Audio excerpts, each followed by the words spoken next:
everybody's surprised when they walk on board. They're like, oh, this is not at all what I thought it was going to be. And we had a man one time sit down and say, so when's the tour starting? And we're like, well, we're not actually going anywhere. Welcome to the Old School Bus. So we are a charitable organization, and our mission is to connect generations through arts activities.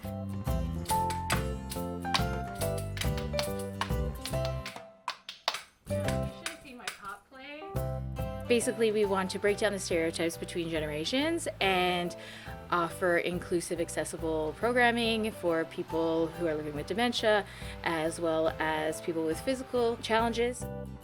Yeah, it's been wonderful, and kids are just like pumped, and so many things to pick at, and there's not a whole lot of limitations in here for anybody, so it's kind of everybody can do anything.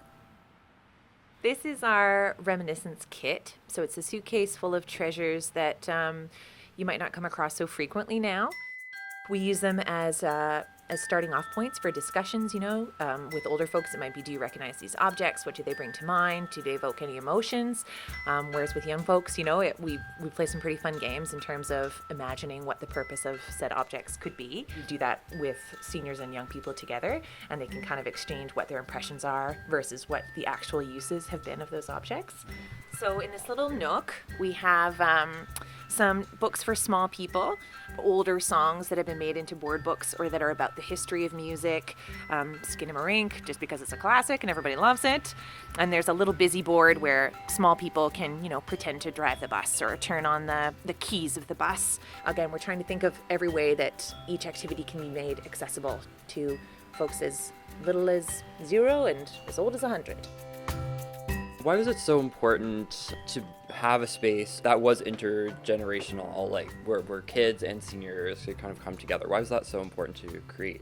Well, honestly, there's not really a space for that. I mean, there are like community centers and that kind of thing, but a lot of those programming are either specifically for seniors or specifically for young people.